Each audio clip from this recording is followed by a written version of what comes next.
ସମସ୍ତଙ୍କୁ ମୋ ୟୁଟ୍ୟୁବ୍ ଚ୍ୟାନେଲକୁ ସ୍ୱାଗତ। ତ ଥମ୍ବନେଲ୍ ଦେଖିଥିବ ତୁମମାନେ ସମସ୍ତେ, ଦଶମ ପରୀକ୍ଷା ପାଖେ ଆସୁଛି। ଓଡ଼ିଶାରେ ଦଶମ ପରୀକ୍ଷା ବୋର୍ଡ଼ ପରୀକ୍ଷା ପିଲାମାନଙ୍କ ପାଇଁ ବହୁତ ଗୋଟେ ଇମ୍ପୋର୍ଟାଣ୍ଟ ଟାଇମ୍ ପିରିୟଡ଼। ତ ପିଲାମାନେ ଏଇ ଚ୍ୟାନେଲରେ ବା ବର୍ତ୍ତମାନ ଏଇ ଭିଡ଼ିଓରେ ଆମେ ଦେଖିବା ଯେ ଗଣିତ ଆଉ ଜ୍ୟାମିତିକୁ ଆମେ କେମିତି ଅଳ୍ପ ଦିନ ଭିତରେ ଆମେ ପଢ଼ିଲେ ଆମର କିଛିଟା କନସେପ୍ଟ ରିଭାଇଜ୍ ହେଇଯିବ ଏବଂ ଆଉ କିଛିଟା ଆମର ସ୍କୋର୍ ବଢ଼ିପାରିବ। ମିନିମମ୍ ପ୍ରାୟତଃ ସବୁ ପିଲା ମନ ଦେଇ ପଢ଼ାପଢ଼ି କରୁଥିବେ, କିନ୍ତୁ ଆଉ କିଛିଟା ଆମେ ରିଭାଇଜ୍ କରିପାରିବା, ଆଉ କିଛିଟା ଇମ୍ପୋର୍ଟାଣ୍ଟ କନସେପ୍ଟ ଜାଣିବା, ଯାହାଫଳରେ ଆମ ସ୍କୋର୍ ବଢ଼ିବ। ଆଉ ମୁଁ ଏତିକି କହୁଛି, ଯେଉଁ ଇମ୍ପୋର୍ଟାଣ୍ଟ ଚାପ୍ଟର ବା ଇମ୍ପୋର୍ଟାଣ୍ଟ କନସେପ୍ଟ ଗୁଡ଼ା ମୁଁ କହିବି, ତାକୁ ତୁମେମାନେ ଯଦି ପଢ଼ୁଛ, ଡେଫିନେଟଲି ଯଦି ବି ତୁମେମାନେ ଖାଲି ଥରେ ବିଷୟ ଗୁଡ଼ା ଆଗରୁ ପଢ଼ିଥିବ, ଡେଫିନେଟଲି 50+ ତୁମର ସ୍କୋର୍ ହେଇପାରିବ। ତୁମେ ସ୍କୋର୍ ଶୁଣିକି ଡରିଯିବନି। 50+ ମୁଁ ଏଇଥିପାଇଁ କହୁଛି, ଆଗରୁ ତୁମେମାନେ ପ୍ରାକ୍ଟିସ୍ କରିନଥିବ ବା ଆଗରୁ ତୁମେମାନେ ଏତେ ଭଲ ଭାବରେ ପଢ଼ିନଥିବ, ସେଥିଲାଗି। କିନ୍ତୁ ତୁମେମାନେ ଯଦି ଭଲରେ ଆଗରୁ ପଢ଼ିଥିବ, ଡେଫିନେଟଲି 90+ ରଖିବ। ବୁଝିହେଉଛି? ତ ଦେଖିବା ବର୍ତ୍ତମାନ ବୀଜଗଣିତ ଏବଂ ଜ୍ୟାମିତିର କେଉଁ ବିଷୟ ପଢ଼ିବା ଦ୍ୱାରା ଆମର ସ୍କୋର୍ ଭଲ ହୋଇପାରିବ। ପ୍ରଥମେ ଦେଖିବା ଆମେ ବୀଜଗଣିତର କେଉଁ ବିଷୟ ସବୁ ପଢ଼ିବା।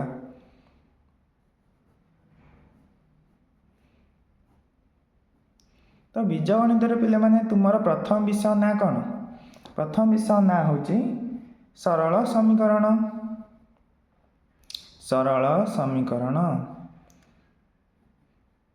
ଦ୍ୱିତୀୟ ବିଷୟ ଦ୍ୱିଘାତୀ ସମୀକରଣ। ତୃତୀୟ ବିଷୟ କ'ଣ? ସମାନ୍ତର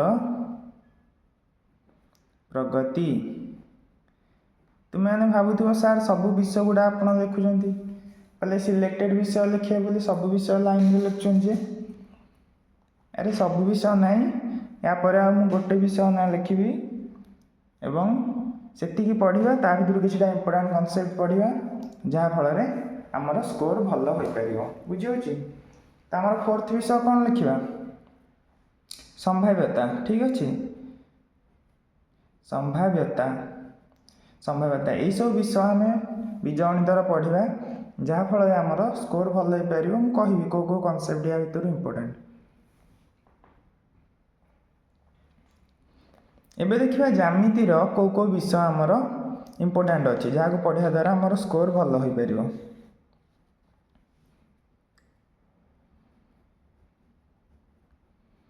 ଜ୍ୟାମିତିର କେଉଁ ବିଷୟ ଦେଖିବାକୁ ଗଲେ, ପ୍ରଥମେ ତ ତୁମର ତ୍ରିଭୁଜର ଆମର ଉପବାଦ୍ୟ ଗୁଡ଼ାକ ଅଛି ପ୍ରଥମେ, ତାପରେ ବୃତ୍ତର ଅଛି, ତାପରେ ବୃତ୍ତର ସ୍ପର୍ଶକ ବିଷୟରେ ଅଛି। ସେସବୁ ବିଷୟ ତୁମମାନେ ଆଗରୁ ପଢ଼ିଥିଲେ, ତାକୁ ରିଭାଇଜ୍ କରିବ, ତା'ର ଉପବାଦ୍ୟ ଗୁଡ଼ାକ ପଢ଼ିବ, ଏଥିରୁ କ୍ୱେଶ୍ଚିନ୍ ଆସୁଛି। କିନ୍ତୁ ବର୍ତ୍ତମାନ ଯେହେତୁ କମ୍ ସମୟ ଅଛି, ମୁଁ କଭର୍ କରିବି ବା ତୁମମାନଙ୍କୁ କହିବି ଇମ୍ପୋର୍ଟାଣ୍ଟ ରହିବ ବା ବହୁତ ଇମ୍ପୋର୍ଟାଣ୍ଟ ରହିବ ଯେଉଁ ବିଷୟ ଗୁଡ଼ାକ। ପ୍ରଥମେ ପରିମିତି ଏବଂ ଦ୍ୱିତୀୟରେ ତୁମର ତ୍ରିକୋଣମିତି। ଠିକ୍ ଅଛି, ସେଗୁଡ଼ାକ ବି ଇମ୍ପୋର୍ଟାଣ୍ଟ। ଆଉ ଯେଉଁ ବିଷୟ ରହିଲା ସେଗୁଡ଼ା ଇମ୍ପୋର୍ଟାଣ୍ଟ, ତୁମମାନେ ଯଦି ତାକୁ ପଢ଼ିପାରିବ ପଢ଼ିବ। କିନ୍ତୁ ଏଇଥିରୁ ମ୍ୟାକ୍ସିମମ୍ କ୍ୱେଶ୍ଚିନ୍ ଆସୁଛି ତୁମର ତ୍ରିକୋଣମିତିରୁ 12ରୁ 14 ମାର୍କ କ୍ୱେଶ୍ଚିନ୍ ତୁମର ଆସିବ। ପରିମିତିରୁ ତୁମମାନଙ୍କର 10ରୁ 12 ମାର୍କ କ୍ୱେଶ୍ଚିନ୍ ଆସିବ। ଠିକ୍ ଅଛି, ସେମିତି ଦ୍ୱିଘାତୀ ସମୀକରଣରୁ 6ରୁ 8 ମାର୍କ ଆସିବ। ସମାନ୍ତର ପ୍ରଗତିରୁ ତୁମମାନଙ୍କର 5ରୁ 7 ମାର୍କ ଆସିବ। ସମ୍ଭାବ୍ୟତାରୁ ତୁମମାନଙ୍କର 4ରୁ 6 ମାର୍କ ଆସିବ। ସରଳ ସମୀକରଣରୁ ସେମିତି ତୁମର 5ରୁ 6 ମାର୍କ ଆସିବ। ତ ଏଇଭଳି ଆଭରେଜ୍ ଦେଖିବାକୁ ଗଲେ ତୁମର 40+ ହେଇଯିବ। ଠିକ୍ ଅଛି, 40+ ତୁମମାନଙ୍କର ସ୍କୋର୍ ହେଇଯିବ ଆରାମସେ। ଯଦି ତୁମମାନେ ପଢ଼ିନ, ଏଇଟା ବହୁତ ହେଲ୍ପଫୁଲ୍ ହେବ ତୁମମାନଙ୍କୁ। ବୁଝିପାରୁଛ ପିଲାମାନେ? ହଁ। ତ ବର୍ତ୍ତମାନ ଦେଖିବା ଆମର ପ୍ରତ୍ୟେକ ଚାପ୍ଟରରୁ କେଉଁ କନସେପ୍ଟ ଗୁଡ଼ାକ ଇମ୍ପୋର୍ଟାଣ୍ଟ ଅଛି। ପ୍ରତ୍ୟେକ ଚାପ୍ଟରରୁ କେଉଁ କନସେପ୍ଟ ଗୁଡ଼ାକ ଇମ୍ପୋର୍ଟାଣ୍ଟ ଅଛି। ଯେମିତିକି ଆମର ସରଳ ସମୀକରଣ। ସରଳ ସମୀକରଣର ଇମ୍ପୋର୍ଟାଣ୍ଟ କ'ଣ ଅଛି? ସରଳ ସରଳ ସମୀକରଣ ପିଲାମାନେ ଇମ୍ପୋର୍ଟାଣ୍ଟ କ'ଣ ଅଛି ତୁମମାନଙ୍କର ଅଛି ଅପସାରଣ ପଦ୍ଧତି ପ୍ରତିକଳ୍ପନ ପଦ୍ଧତି। ଏଇ ଦୁଇଟି ପଦ୍ଧତି ଯେଉଁ ଅଛି ଆମର ବହୁତ ଇମ୍ପୋର୍ଟାଣ୍ଟ, ପ୍ରତିବର୍ଷ ଏଥିରୁ କ୍ୱେଶ୍ଚିନ୍ ଆସୁଛି, ତେଣୁ ଏଇ ପଦ୍ଧତି ଗୁଡ଼ାକ ପଢ଼ିବ। ଏବଂ ସଙ୍ଗତ ଅସଙ୍ଗତ ଗୋଟେ ଇକ୍ୱେସନ୍ ଦେଇଥିବ, ଇକ୍ୱେସନ୍ଟା ସଙ୍ଗତ କି ଅସଙ୍ଗତ, ମାନେ ଦୁଇଟା ପେୟାର ଅଫ୍ ଇକ୍ୱେସନ୍ ଦେଇଥିବ, ସଙ୍ଗତ କି ଅସଙ୍ଗତ ଚିହ୍ନଟ କରିବାକୁ ହେଇଥିବ। ଏବଂ ଆକୁ ନେଇକି ତୁମ ବହିରେ ଗୋଟେ ଟେବୁଲ୍ ବି ଅଛି, ଏ ଟେବୁଲ୍ଟାକୁ ବି କଭର୍ କରିଥିବ, ସେ ଟେବୁଲ୍ଟାରୁ ସର୍ଟ କ୍ୱେଶ୍ଚିନ୍ ଆସିବ। ଠିକ୍ ଅଛି, ତ ଏତିକି ଇମ୍ପୋର୍ଟାଣ୍ଟ କନସେପ୍ଟ, ଇମ୍ପୋର୍ଟାଣ୍ଟ ମାନେ ଡେଫିନେଟଲି କ୍ୱେଶ୍ଚିନ୍ ଆସିବ ୟା ଭିତରୁ, ତାମାନେ ହଉଛି ଅଲଗା କନସେପ୍ଟ ଗୁଡ଼ା ପଢ଼ିବନି, ଛାଡ଼ିଦେବ, ୟାକୁ ଫୋକସ୍ରେ ରଖିବ, ଇମ୍ପୋର୍ଟାଣ୍ଟ, ଏଥିରୁ କ୍ୱେଶ୍ଚିନ୍ ଆସିବ। ତାପରେ ଦେଖିବା ଆମେ ଦ୍ୱିତୀୟ ଚାପ୍ଟର ଦ୍ୱିଘାତୀୟ ସମୀକରଣ। ତ ଦ୍ୱିଘାତ ସମୀକରଣରୁ ଦ୍ୱିଘାତୀ ସମୀକରଣରୁ ଆମର ଇମ୍ପୋର୍ଟାଣ୍ଟ କ'ଣ ରହିବ ନା ପ୍ରଥମେ ପ୍ରଭେଦକ ଡିସ୍କ୍ରିମିନାଣ୍ଟ ଯେଉଁଟାକୁ କହନ୍ତି ଇଂରାଜୀରେ, ପ୍ରଭେଦକ କେମିତି ବାହାର କରନ୍ତି, ସର୍ଟ କ୍ୱେଶ୍ଚିନ୍ ଆସିଯିବ ନା, ଏଇ ଇକ୍ୱେସନ୍ର ପ୍ରଭେଦକଟି କେଉଁଟି, ଅପସନ୍ 4ଟା ଦେଇଥିବ, ତୁମେ ତାକୁ ସିଲେକ୍ଟ କରିବ। ନହେଲେ ପ୍ରଭେଦକ ପରେ ଆମର ଆସିବ ମୂଳଦ୍ୱୟର ସ୍ୱରୂପ,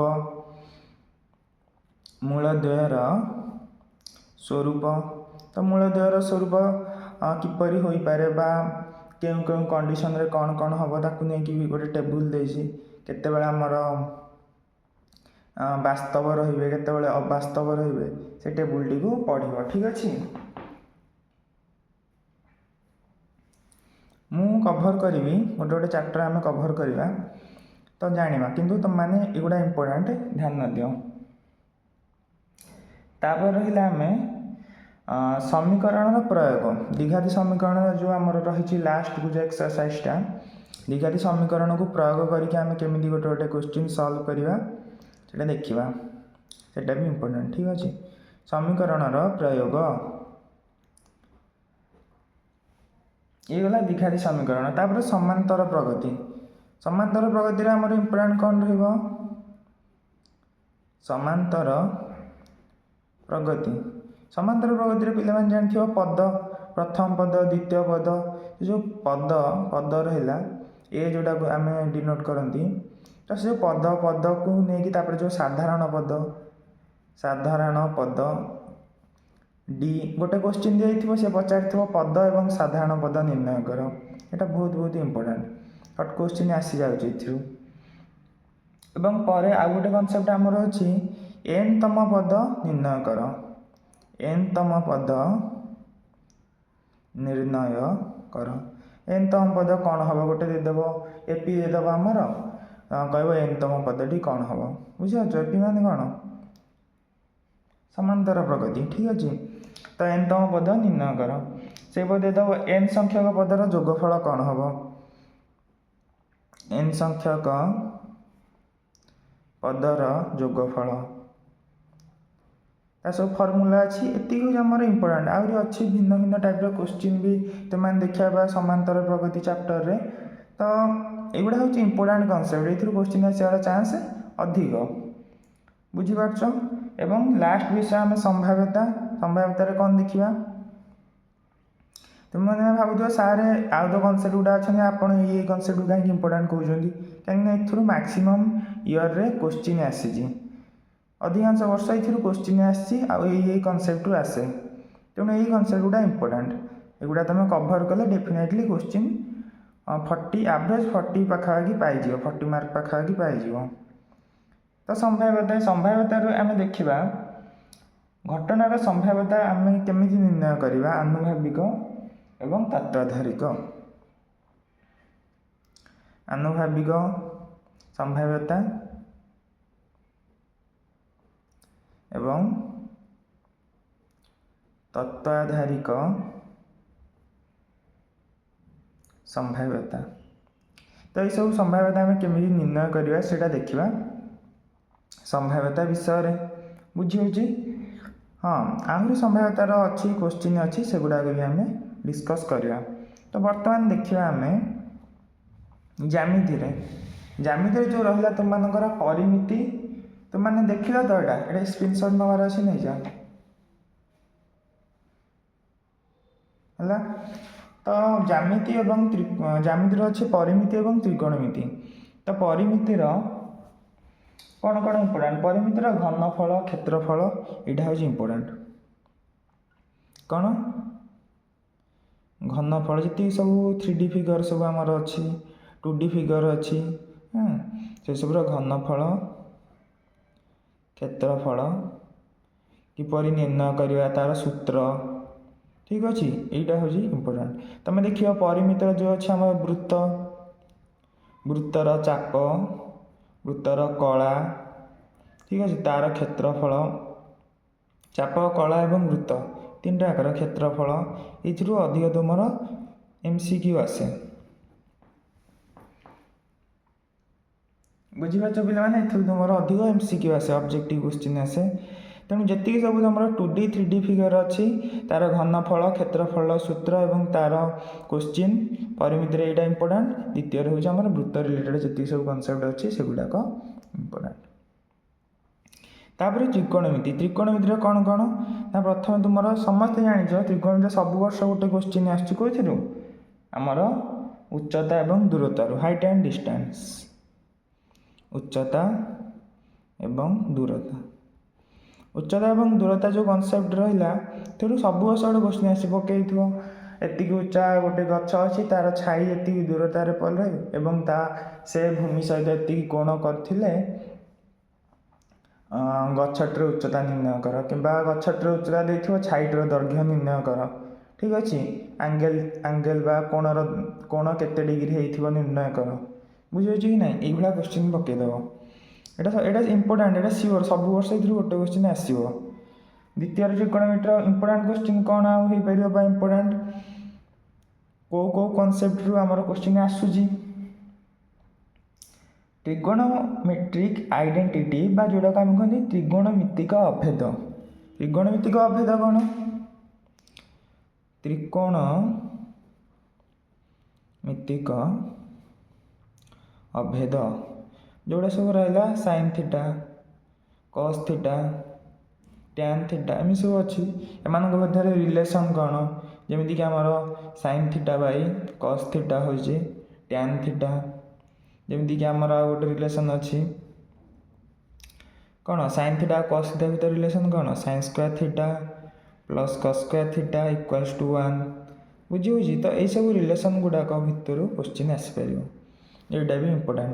ट्रिगोनोमेट्री कि सबुठ बेसी इम्पोर्टाट हूँ उच्चता एवं दूरता ये सब वर्ष गोटे क्वेश्चन आस आसो तो मैंने यहाँ इम्पोर्टाट माने मार्क करके पढ़ी एगुड़ाक भी देखीद। तो पे मैंने जापर बीजगणित और ज्यामिति कौ कौ चैप्टर पढ़ा द्वारा आमर गोटे भल स्कोर हो पार एवरेज तो आम धरीपर तुम जब भल भाव विषय गुड़ाक कभर कर मुझे इम्पोर्टाट कनसेप्ट कहली कि एडजेक्टिव जब तुम या पढ़िया सहित भल भाव यार सब कनसेप्ट को कभर कर मैक्सिमम 40 to 50 प्लस मार्क तुम रखिपार आराम से रख कि असुविधा हेनी। तेणु मन दे पढ़ विषय गुड़ाक एवं आम गोटे गोटे चैप्टर देखा आग को यही कनसेप्ट बा जो गुड़ा इम्पोर्टेंट कनसेप्ट बतेबी से गुड़ा कभर करवा ठीक अच्छे रोची। तो धन्यवाद तेणु मन दे पढ़ापढ़ी कर हाँ तुम मैंने चैनल टी को सब्सक्राइब करदेव ठीक अच्छे धन्यवाद।